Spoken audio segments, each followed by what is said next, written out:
तो दाऊद ने लोकल आदमी कम लिए, बम्बई के बाहर से आदमी इकट्ठे करने शुरू किए। तो दाऊद का जवाब था कि मैं पहल कभी नहीं करता हूँ।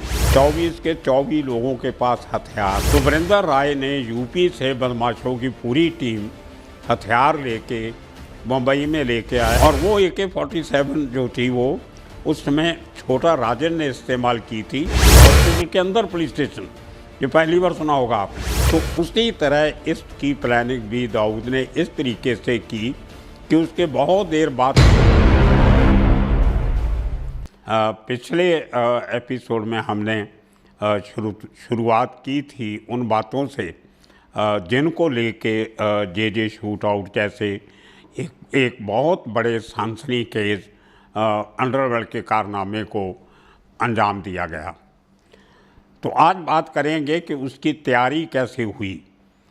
एक हॉस्पिटल बहुत बड़ा, और मज़े की बात है कि वो हॉस्पिटल जो है वो दाऊद के घर से वॉकिंग डिस्टेंस पे है और उसके थोड़ी दूर 1-1.5 मील की दूर जो है वो एरिया अरुण गवली का ख़ास एरिया है। उस हॉस्पिटल के एक तरफ हाजी मस्तान जो बहुत बड़े स्मगलर हिंदुस्तान के रहे उनका ऑफिस है रोड क्रॉस करके। दूसरी तरफ जाएं तो 150-200 गज़ की दूरी पे करीम लाला जो अंडरवर्ल्ड के सबसे बड़े डॉन रहे, मुंबई के 40 साल उन्होंने अंडरवर्ल्ड पे हुकूमत की, उनका ऑफिस और घर। और एक तरफ डोंगरी पुलिस स्टेशन, दूसरी तरफ रोड के दूसरी तरफ नागपाड़ा पुलिस स्टेशन, और वहाँ से 100 गज़ की दूरी पे पुलिस का बहुत बड़ा ऑफिस जो एडिशनल कमिश्नर का रीजनल ऑफिस हुआ करता था। वो एक पुलिस ट्रैफिक की पोस्ट थी, उसके साथ में पुलिस का ऑफिस। तो एक ऐसा एरिया जिसके चारों तरफ घनी आबादी, पुलिस के पुलिस स्टेशन, पुलिस के ऑफिसेस और बहुत आवाजाही वाली रोड, मोहम्मद अली रोड, और 2 पुलिस स्टेशन नज़दीक।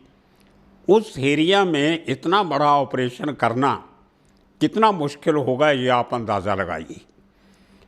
अब उसकी तैयारी करने के लिए अगर लोकल लोग वहाँ से दाऊद लेता तो कहीं ना कहीं वो पूरी प्लानिंग लीक आउट होने के चांसेस ज़्यादा बन जाते थे। तो दाऊद ने लोकल आदमी कम लिए, बम्बई के बाहर से आदमी इकट्ठे करने शुरू किए। एक एक के करके आदमी उत्तर प्रदेश से, मुंबई के बाहर के इलाकों से, कुछ लोग लोकल।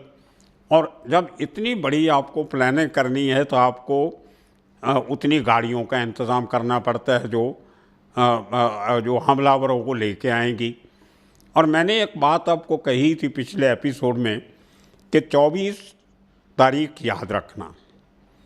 वो 24 तारीख का जो एक वो आंकड़ा है 2-4 का 24 का, वो दाऊद के दिमाग में घूम रहा था। वो दिन था जिस दिन दाऊद के बहनोई को उसके घर के बाहर मारा गया। दाऊद ने दाऊद का एक उसका काम करने का तरीका है। मैंने पूछा भी था एक इंटरव्यू में कि आप जब गैंगवार में जब किस्से देखे तो आपने बहुत बुरी तरह से अपने कामों को अंजाम दिया है। हथियारों का इस्तेमाल हो, क्रिमिनल्स की नफरी हो, गिनती हो, या काम करने का तरीका। तो दाऊद का जवाब था कि मैं पहल कभी नहीं करता हूँ, मैंने पहले कभी किसी को नहीं मारा, और मैं जवाब देता हूँ, और जवाब फिर इस तरह से देता हूँ कि उसके बाद मेरे ऊपर अटैक करने की हिम्मत करने से मेरा दुश्मन 1000 बार सोचे। तो उसी तरह इसकी प्लानिंग भी दाऊद ने इस तरीके से की कि उसके बहुत देर बाद तक किसी की हिम्मत नहीं हुई दाऊद गैंग की तरफ देखने की, जहाँ दाऊद के परिवार के किसी आदमी को या औरत को हाथ लगाने की। अब 24 तारीख को किस्सा हुआ था, दाऊद ने 24 लोगों की एक टीम बनाई, अपने भाई के हथियारों को हॉस्पिटल में मारने की तैयारी की। 24 लोग इकट्ठे किए गए हिंदुस्तान के अलग-अलग इलाकों से।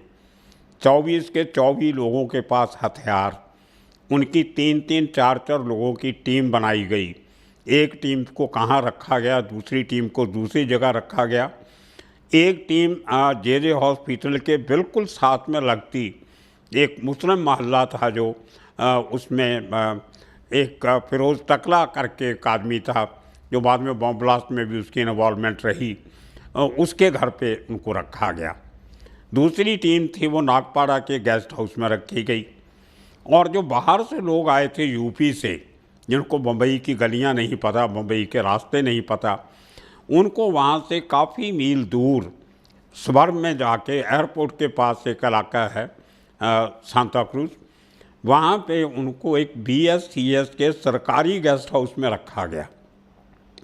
और वो सरकारी गेस्ट हाउस था, वो BSCS जो है बम्बई में बिजली सप्लाई करने वाली कंपनी हुआ करती थी, और वही कंपनी एक ज़माने में दिल्ली में बिजली सप्लाई करती है, आज भी करती है, जिसको हमारे दिल्ली के चीफ मिनिस्टर अक्सर गालियाँ निकालते रहते हैं कि ये कंपनी को लूटती है। अब तो रिलायंस ने टेक ओवर कर ली, बाद में वही कंपनी। और उस BSES का जो एक बहुत मॉडर्न पॉश गेस्ट हाउस बना हुआ था अंदर, वो पूरी की पूरी कंपनी और गेस्ट हाउस बाद में रिलायंस ने टेक ओवर किया। रिलायंस के बाद आज के दिन में वो अडानी ने टेक ओवर किया हुआ है। तो ये उस BSES की गेस्ट हाउस की कहानी है। तो एक राय मिनिस्टर हुआ करते थे दिल्ली में, वो उनके पास शायद उस ज़माने में कोई बिजली पानी का महकमा होगा। उनका एक रिश्तेदार था वीरेंद्र राय, वो उत्तर प्रदेश पुलिस में सब इंस्पेक्टर हुआ करता था। जब उसका ये खास रिश्तेदार दिल्ली में सेंटर की सरकार में मंत्री बन गया, तो उसने अपनी नौकरी पुलिस से रिज़ाइन करके वो राय का पर्सनल बॉडीगार्ड मंत्री जी का बन गया, बॉडीगार्ड कम PA, उनका खास आदमी।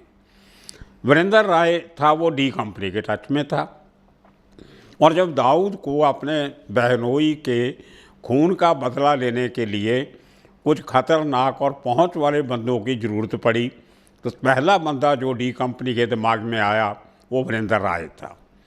तो वीरेंद्र राय ने यूपी से बदमाशों की पूरी टीम हथियार लेके मुंबई में लेके आया, और उनको अपने मंत्री रिश्तेदार के थ्रू सरकारी गेस्ट हाउस में रखा, ताकि किसी को शक नहीं हो कि ये बंदे कौन हैं। और रजिस्टर में एंट्री दिखाई गई कि मंत्री जी के मेहमान हैं और मुंबई घूमने आए हैं, और उनके पास जो खतरनाक हथियार जिनमें AK-47 भी शामिल थी, वो सरकारी गेस्ट हाउस में रखी गई। तो ये को पहला मौका नहीं था कि मुंबई में किसी क्राइम में AK-47 इस्तेमाल की हुई हो। इसके पहले 1988 में 2 साल पहले, 4 साल पहले, उसमें 92 के 88 में अशोक जोशी मर्डर केस में, अशोक जोशी के मर्डर केस में पहली बार मुंबई में AK-47 इस्तेमाल की गई थी। और वो AK-47 जो थी वो उस समय छोटा राजन ने इस्तेमाल की थी, जब छोटा राजन दाऊद के साथ था। और कहा यह जाता है कि वो AK-47 भी यूपी से आई थी, और वो अशोक जोशी का काम करने के बाद हथियार जो वापस दिए गए यूपी के क्रिमिनल्स को, वही हथियार फिर वापस मंगवाए गए और वो मुहैया करवाए गए वीरेंद्र राय के थ्रू। ये कहाँ तक सच है नहीं है, पुलिस वालों ने इनका खुलासा आज तक नहीं किया, वो हथियार कहाँ से आए, कौन लेके आया, और उसके बाद कहाँ गए हथियार, ये भी कोई आज तक पता नहीं लगा। खैर, तो उसके बाद एक तीसरा ग्रुप, चौथा ग्रुप, एक डोंगरी में रखा गया ग्रुप, एक नागपाड़ा में, एक ये BSC गेस्ट हाउस में, और एक चौथा ग्रुप मुंबई के बाहर एक निज़ामुद्दीन भिवंडी एक म्यूनसिपल परिषद, एक ज़िला परिषद बनी हुई थी। उसके जो प्रेसिडेंट थे उस परिषद के, वो सूर्या राव जी थे, महाराष्ट्रियन। और सूर्या राव को बीइंग प्रेसिडेंट ऑफ दैट ज़िला परिषद, उनको एक बड़ी गाड़ी मिली हुई थी, एम्बेसडर गाड़ी थी, शायद को और बड़ी गाड़ी थी, उसमें भी बत्तियाँ लगी, और बहुत बड़ा बोर्ड आगे लाल रंग का लगा हुआ था, अध्यक्ष ज़िला परिषद निज़ामुद्दीन भिवंडी नगर परिषद, ऐसा करके। तो उनको उस सरकारी गाड़ी में वहाँ से हमले वाले दिन वहाँ से लाया गया, भिवंडी से।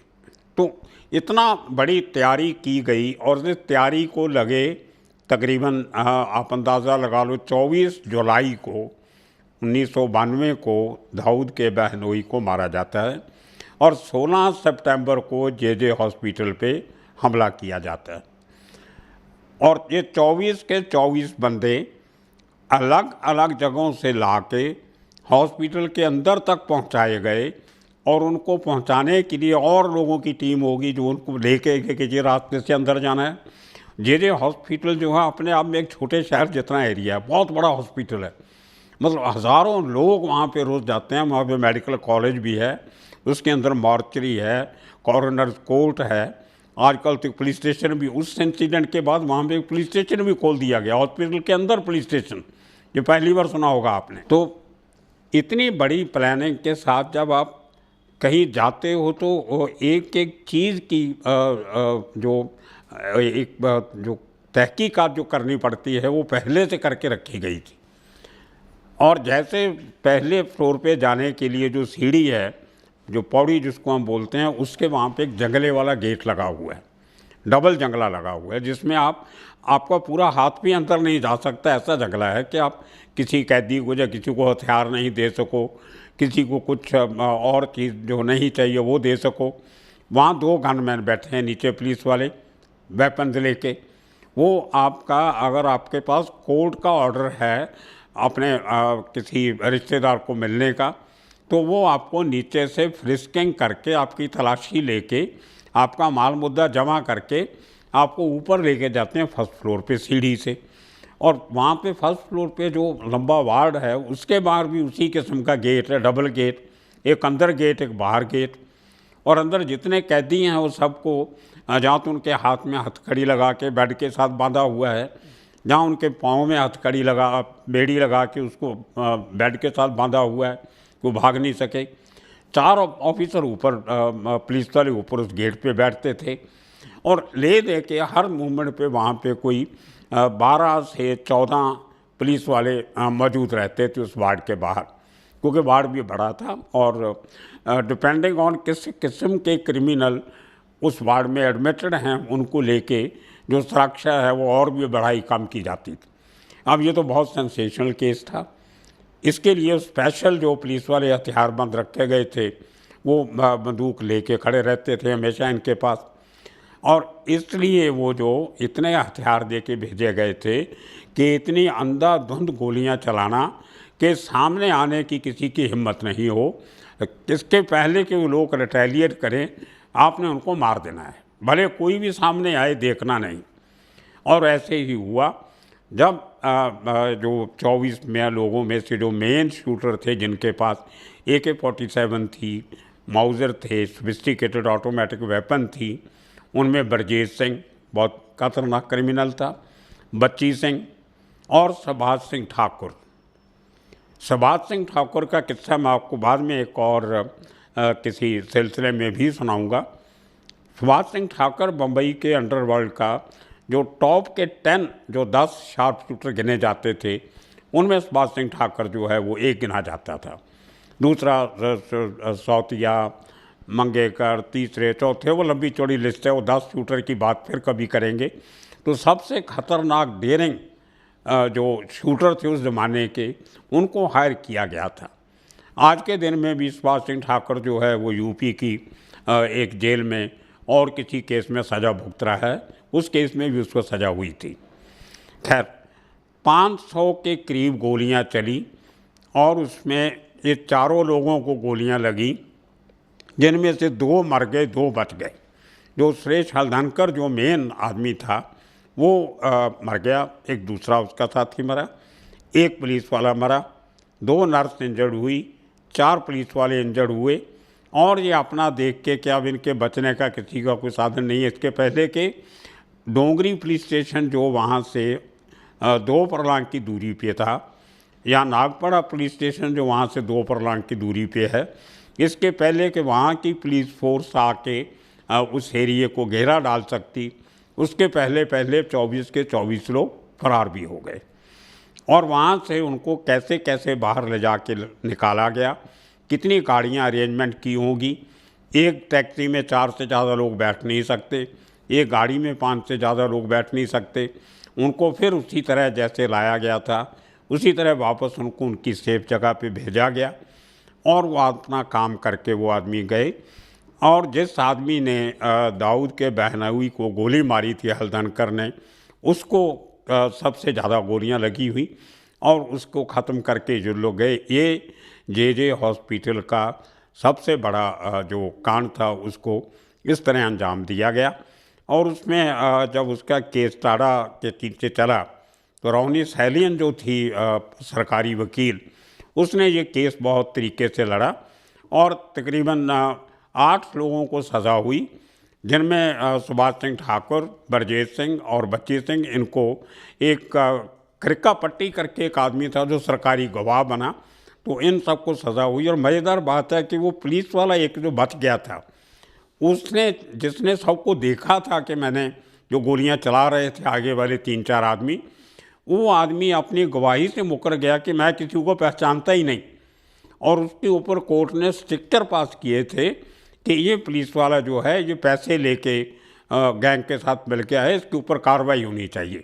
वो अपने आप में एक लंबा किस्सा है, वो फिर कभी आपको सुनाएंगे। आज इस किस्से को यहीं ख़त्म करते हैं कि कैसे जे हॉस्पिटल शूट आउट प्लान किया गया, एग्जीक्यूट किया गया और कैसे लोगों को सेफ वहाँ से हथियारों के साथ बाहर निकाला गया। आज तक के लिए इतना ही काफ़ी। अगले दिन कुछ नया किस्सा कहानी लेके फिर आएंगे। तब तक के लिए शुक्रिया, धन्यवाद।